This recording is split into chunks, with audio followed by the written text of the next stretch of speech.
Om Ajnanathmirandhasya Jnananjanashalakaya Chakshurunmilitam Yena Tasmai Shri Gurave Namaha.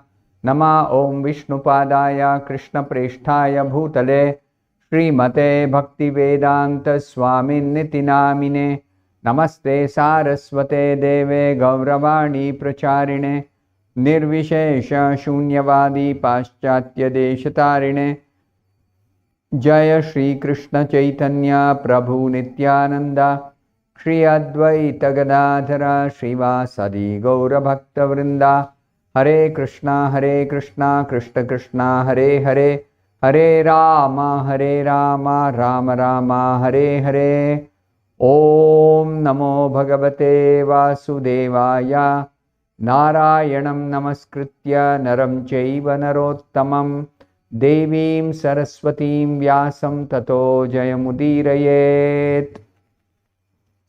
In this session, we'll be discussing from the 29th verse of the 5th chapter of the first canto of Srimad-Bhagavatam.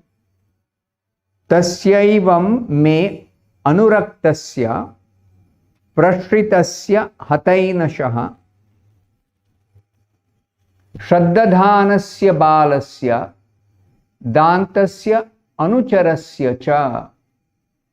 The meaning of this verse is, I was very much attached to those sages. I was gentle in behavior, and all my sins were eradicated in their service. In my heart, I had strong faith in them. I had subjugated the senses, and I was strictly following them with body and mind. These are words spoken by Narada Muni to Vyasadeva. Narada Muni is describing his previous life. He was fortunate when even a small boy, he came in contact with pure devotees, the Bhaktivedantas, and while they were camping 4 months of the rainy season in that place where Narada Muni was staying with his mother, the small boy was staying with his mother. So mother was rendering service, menial service to those Bhaktivedantas, and this boy also tagged along with his mother and was doing some service, and he happened to eat some prasadam, and he became purified, he became attracted, he started hearing those sages discuss the unadulterated glories of the Supreme Lord. That brought about a big transformation of his heart. All his sins were eradicated in their service. And also he became attached to them. And he was gentle in behavior. So he was following very carefully whatever they were saying. So all these are wonderful qualifications. The spiritual master is fully qualified, and the disciple is also fully qualified. So in such an instance, when the spiritual master and the disciple are very qualified, then the transfer of knowledge is perfect. What kind of knowledge? That we described in the next verse. So the purport to this verse, Srila Prabhupada says, what is described in this verse are the necessary qualifications of a prospective candidate who can expect to be elevated to the position of a pure, unadulterated devotee. How can anyone become a pure devotee? First of all, we should understand that everyone is eligible to become a pure devotee. But the requirement is approach a pure devotee spiritual master, render service to him, surrender to him, follow his instructions very, very carefully, very strictly, and then guaranteed to become a pure devotee yourself. And here it is said, one should not be misled by a pseudo-devotee. So pseudo-devotee is one who makes a show externally of devotional service, but his heart is not pure. He has some other motive. He has some material motive for engaging in devotional service. Such a devotee is called a pseudo-devotee. So the pure devotee has no material motives at all. Zero material motives. So what are the material motives? Somebody is interested in elevation to heavenly planets. Somebody is interested in enjoying material world. Somebody is interested in becoming great scholars. Somebody is interested in accumulating a lot of wealth. Somebody is interested in becoming famous as a very generous and kind, charitable person. All kinds of name and fame in this world, in this life. The real glory is ultimately belonging to Krishna. Krishna eternally is glorious. Krishna has unlimited qualities. He is the source of all qualities. So that Krishna has to be glorified. Not that I want to glorify myself, I want to become famous, I want to become charitable, I want to become a learned scholar, I want to elevate myself to heavenly planets, or even I want liberation. That is also a material desire. What kind of liberation? I want to merge into the Brahman effulgence. I want to merge into the body of Krishna. Or I want to become Krishna. Or I want to take Krishna's position. These are all material desires. Until one becomes free from all material desires, gives up all material desires, kick them out.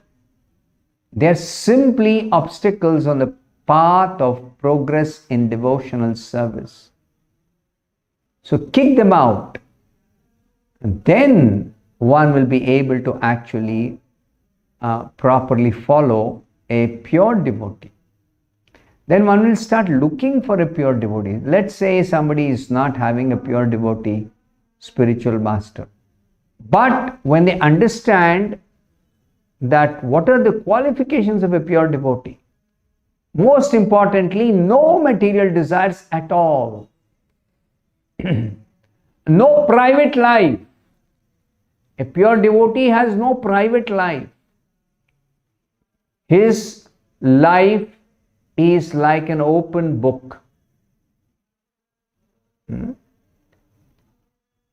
24 hours a day and night, he is only engaged in devotional service to Krishna, and he has no other work, no other business. So such a pure devotee, one should accept his instructions, which is, again, the next verse will describe, which are non-different from the instructions of Krishna. A pure devotee only instructs his disciples in whatever is instructed by Krishna as it is, without any alteration, without any change, without any adulteration.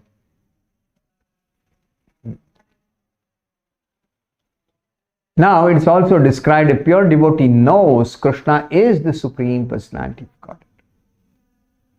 He has no misgivings. Then the next verse, 30th verse, Jnanam guhyatamam yattat sakshat bhagavatoditam anvavochan gamishyantaha kripaya dina vatsalaha. The meaning is, as they were leaving, those Bhaktivedantas, who are very kind to poor-hearted souls, instructed me in that most confidential subject, which is instructed by the personality of Godhead himself, Sakshat Bhagavato Ditam.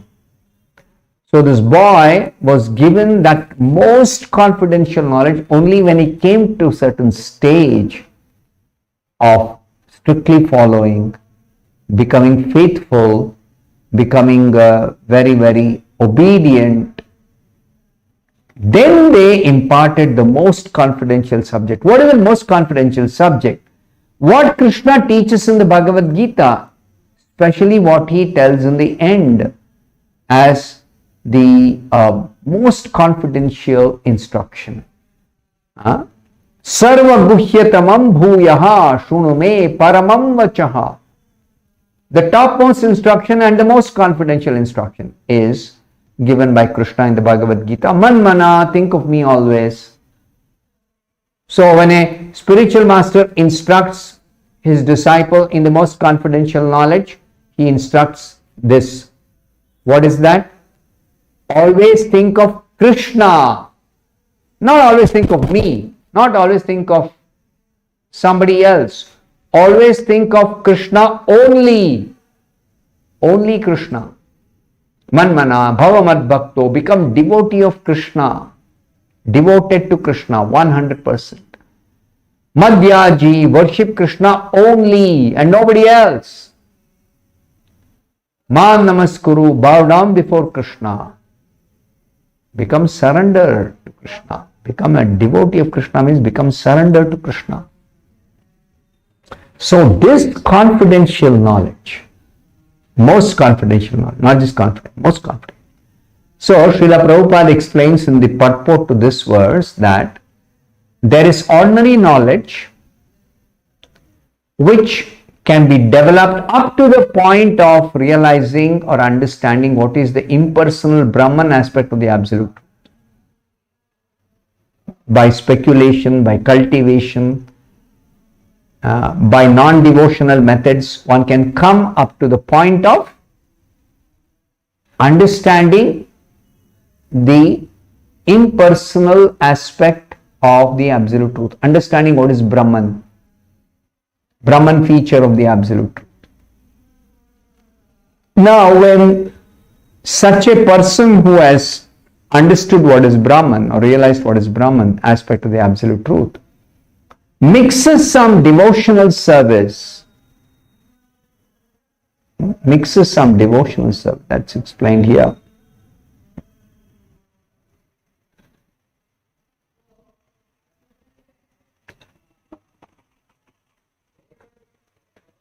When this knowledge of Brahman is partially mixed with devotion, such knowledge develops to the knowledge of Paramatma. Paramatma is the second feature of the Absolute Truth. Paramatma is the all-pervading Godhead. God is present everywhere in this creation, in the heart of every living being. He has entered into every atom. He is the soul of all souls, super soul, Paramatma.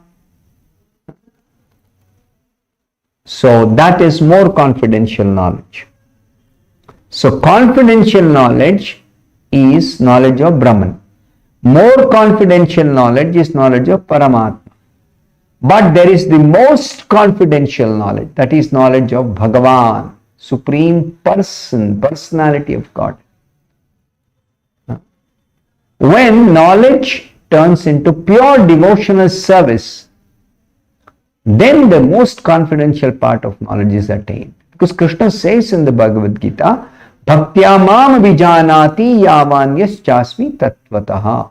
If you want to know Krishna in truth, then you have to take up the process of bhakti, pure devotional service.